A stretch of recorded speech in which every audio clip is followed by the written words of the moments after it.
Hello, everybody. Welcome. Thank you for coming out. We're delighted to see so many people throughout the day. Now you have a chance to hear directly from the artist. I'm Margaret Miller. I'm the director of the Institute for Research in Art, which is the Contemporary Art Museum, Graphic Studio, and Public Art.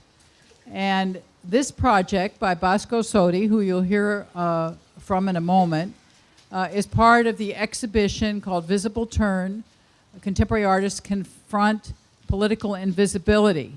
And it was curated by Christian Viveros-Fonet, who is our amazing curator at large. This is his second show for us, and we look forward to many more years of working together. But this particular project, as he'll describe to you, brings together 4 installations. Today has been amazing. It started at 6 a.m., and the brick wall went up. And then we had something like 200 students from Blake High School, and they all got bricks. And I hope you've all gotten your bricks. Have you all gotten a brick? Great. So I'd like to say that to do projects like this really requires a great assistance from our community leaders. And I want to introduce to you and thank Stanton Storr, Embrace the Arts. Where are you, Stanton? He is. Without Stanton, we just plain old wouldn't have been able to put on this exhibition. So I'm very grateful to Stanton, who's a collector and a funder of many important arts projects in this community. Another funder is the Gobioff Foundation, Jana and Neil, and they are generously supporting our socially engaged projects, and this one certainly is that. I also want to thank, so I think is Neil here? He was here before. Let's give a round of applause. We also get funding regularly from USF World. Christian asked me a little while ago, what is that? It's an office on campus that funds international projects, so we're very grateful to USF World. Also, and I can't name everybody, but this started out in the rain at 6 o'clock in the morning with students supporting us. And if you're a student that was here this morning, can you raise your hand? Thank you. It's been a long day. And help put the wall up. And am I forgetting one other thing? And the CAM Club, which is a group of students that work with Leslie Alsasser, our curator of education, really has helped kind of man the distribution of the bricks and often helps us with our projects. I just want to make one other particular thank you. I thank all of the Contemporary Art Museum staff and all of IRA. It takes a whole wonderful team of people to support projects like this. But for this particular project with Bosco Sodi, I want to single out Sarah Howard. Where are you, Sarah?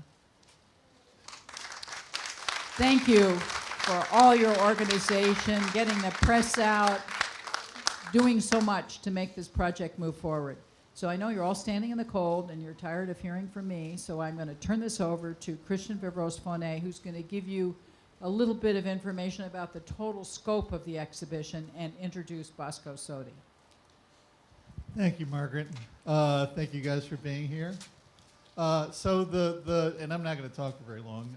We've been here since 6 o'clock in the morning, and my brain's slightly fried. But I will tell you that part of what we want to do with this exhibition, well, we've actually partly pegged it to a Marcel Duchamp quote. And he talked about art making having everything to do with making the invisible visible, right?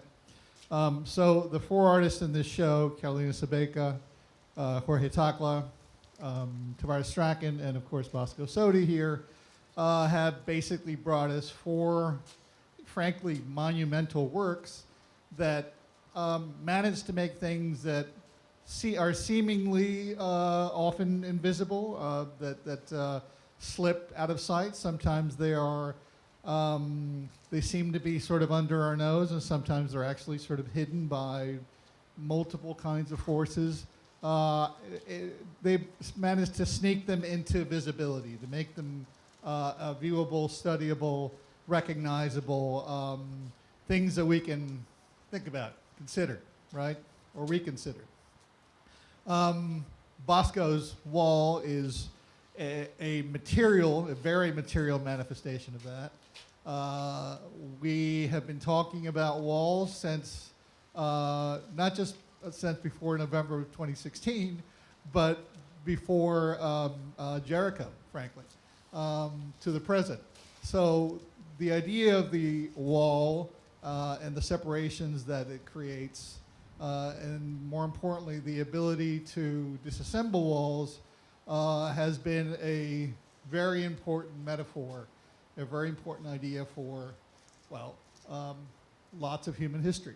So we have with us today Bosco, who has taken a project that began in September 17, 2017 in New York City. It was first erected in Washington Square Park, right? And then subsequently erected last year in London in front of the National Theater, and we brought it here, right? Again, with everyone's help, and we assembled it this morning at record speed, frankly. We managed to do it in about 2.5 hours, which is, I think, a big surprise to all of us, even Bosco included. And we've almost managed to take it down, right? Which is even more incredible. So we cannot do that. We have not been able to do that without your help, sort of as volunteers, as folks essentially helping us with this project, participating in the project, and taking the thing down brick by brick.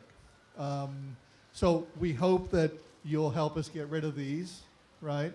And take these home with you in a gorgeous tote, right, which is around here someplace, with a certificate. Also, the bricks are signed by Mr. Sodi himself, and you will take home a piece of the wall as an artwork, right? Which is it's a nice kind of relationship to have with the museum exhibition, right? You go and you see an artwork that you're interested in, and you actually get to take a piece of it home. Well, rather than sort of go on and on at this point, I think I'll let Bosco tell us a little bit about the way this project came about. I think Bosco will tell you that he has not necessarily been a political artist to the degree that this work is political or has obvious sort of political implications. But I think it's important that he got here, and maybe he can explain to us sort of a bit about how he got here, and how this particular artwork seems to continue to have a life going forward. Here you go, Bosco.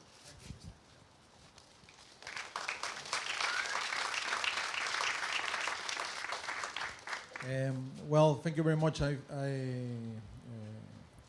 think that even I'm not a political artist. In these times, artists, we are obliged to be much more political and try to put our seed to change the whole situation in the whole world. No, that it's a little bit complicated. So there are times that artists can be more relaxed and focus on his own work, and sometimes that artist has to be like hunting ideas in order to be political.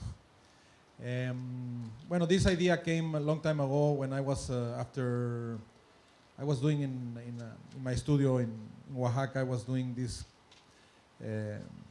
pavilion named Atlantis that was composed of 64 cubes of 7 feet by 7 feet by 7 feet, composed with this kind of bricks that I designed myself. And one day when I was with the craftsmen that they were helping me, they stuck the bricks exactly like a wall. And then normally when we finish working in a long day after hard work, we take a couple of beers together, and all of them begin to tell me their stories about being illegal immigrants, or how the young ones, they had a dream to try to cross to United States and make some money. And that was exactly after Trump got elected. And then I got as the record of Supertramp says, a momentary lapse of reason. And I said, why don't we bring this wall made by Mexicans with the four elements of Mexico the whole way to New York. We show it in Washington Square Park, that is like the Park of Freedom, because it's where all the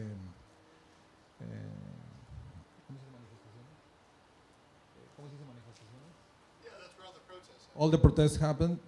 And then I talked to my gallery, and we decided to do it. And at that time, it was much more like it was a very political piece at the time. But then after doing it and see the reaction of very different people from very different genders, social status, countries, ages, I realized that this is not just political. No, that the walls are not just political, and that any human being confronts hundreds of walls during his life, no? And I wanted I took those ideas too and say, okay, why don't we show and why don't we make a social exercise about this wall? Like, it's not just a political wall, that obviously now on these times everybody's thinking about the goddamn wall, but to show people how easy it is to build a wall, but how easy it is also to dismantle a wall, and how when society gets together and want to change something, they can change it very easily, even if it's brick by brick or small part by small part. And what I think it's a good lesson for everybody also to take the brick home, because every time you will see it, you will remember that it's possible to dismantle any kind of barrier in life, no? And that's I think the whole poetry about this work. That's all.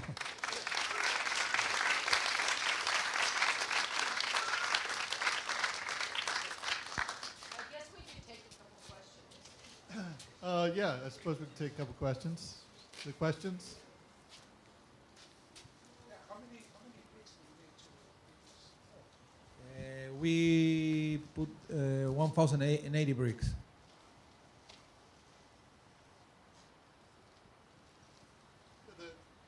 The one in Washington Square Park was a little bigger.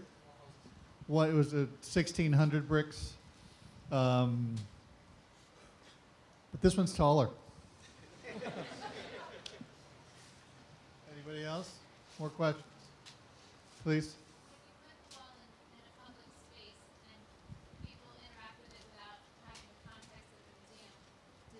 Do they approach it differently? Do you have to explain to them? No, actually, I think it's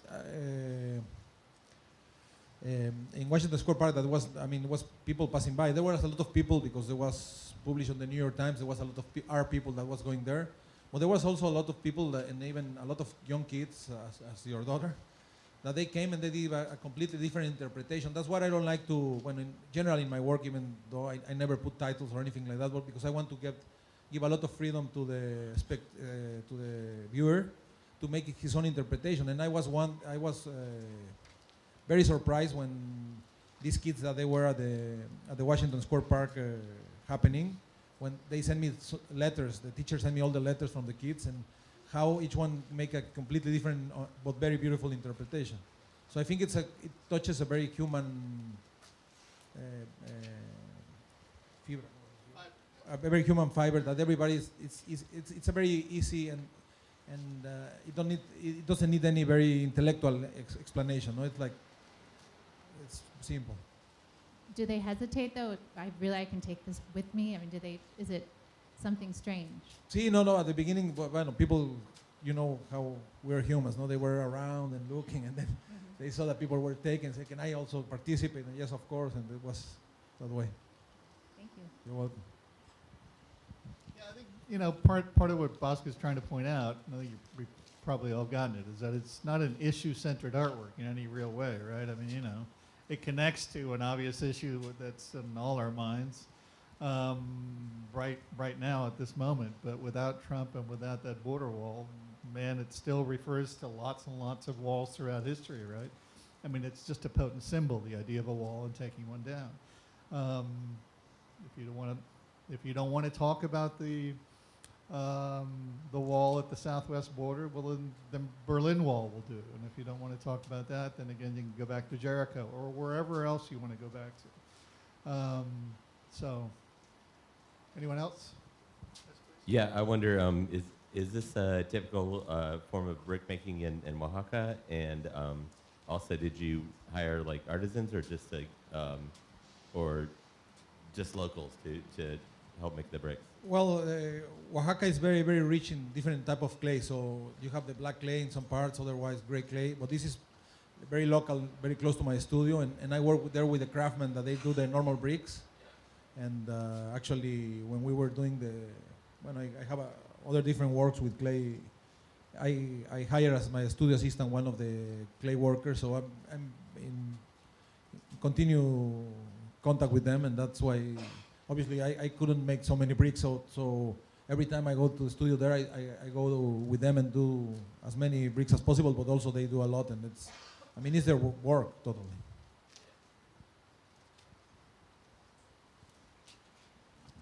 You said the bricks were of your design. Is there any significance of the dimensions of the brick? Does that play into it at all? Yes, the things that I don't know how do you say timbers, the wood things for construction, how do you call them? Yeah, timbers. So I wanted to do the same size of a timber. Normal timbers are in Mexico. They are 10 centimeters by 10 centimeters. So I wanted to be the same size, just also because of the concept of construction.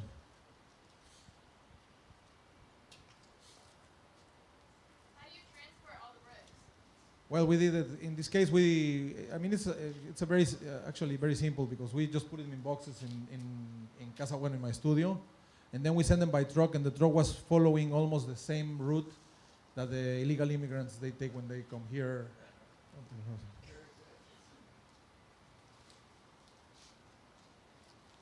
Anyone else? What's the worst reaction you have gotten from? What's the worst reaction you have gotten from someone getting a brick? Actually, until now, until this moment, let's hope it doesn't happen.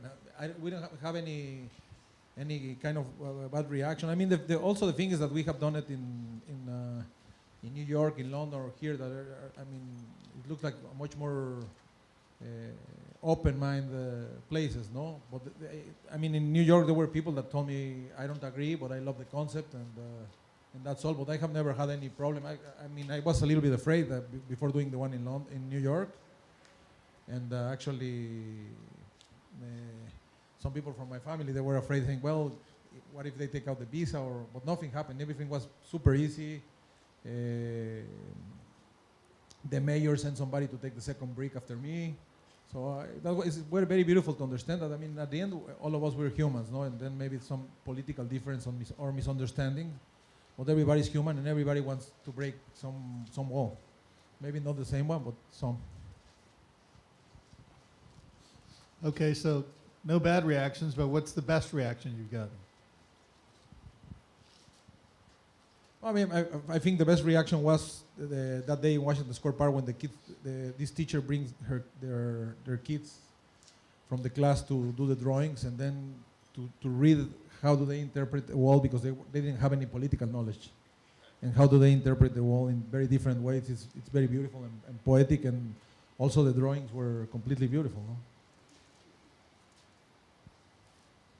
I wonder if you've had any instance of actually speaking to an immigrant or a child of an immigrant, illegal or not, who has maybe interacted with your artwork, and if it affected them personally or differently. Have you had that experience so far throughout your different installations? Well, I have had the chance during the performance to talk with a lot of immigrants, mostly Mexicans. And but today something very beautiful happened with that. I don't know if he's here, but there's come this guy from Oaxaca that says my father is from Mexico. I have never been in Oaxaca, and this is the closest I have been to the earth of Oaxaca. So it was very beautiful, no? But this concept of understanding the roots and understanding the difficulties that even though I'm an immigrant, legal immigrant, but you also faces a lot of difficulties, not in the same way, of course, and I will not compare my situation, but I think it makes you more sensible about a lot of things that you give for granted, no? We actually had kids today here from, and if Sarah's still around, maybe you can help me remember. The Hispanic Outreach Center in Thank you. Clearwater. Correct. And they, go on. Apparently there's the largest Mexican population in this area is in Clearwater. And they came through, and we spent time with them both inside the museum and obviously with the installation. And, you know, I mean, they were kind of shy, but they seemed to get it, obviously. So, yeah, that was super rewarding, you know. One of the women was actually brought to tears. What's that? One of the women was actually brought to tears. That's right. Yeah, you said that. That's right. Do you remember what had? So, what was that like? I don't, because I didn't witness that. You, Leslie. So she said, I've never met somebody so famous. oh, right. Well, then, yes. Well, you know. Bosco can sing a pop tune. Anyway, any other questions? Any last thoughts? Yes. I find this very inspiring because, you know, it's pretty obvious that, you know, the political thing about the wall, but everyone has experience putting up walls in their hearts. And, you know, and if they acknowledge it and are conscious about it, just seeing this, then maybe by tearing down those walls around their heart can change a lot of things in life. I agree totally. Very inspiring. Brick by brick, we can change also a lot of things in our personal life, and you know, that sometimes we give for granted that they are not changeable, and you can do it slowly, no? Yes, yes. I feel that. Beautiful. So thank you all for coming out tonight. I hope you've all seen the exhibition, the rest of it. You're welcome to go into the museum and tour the show. How many of you have seen the rest of the show? Okay, great. Thanks for coming. Come back and see us often. And thank you for celebrating this great project with us. Good night.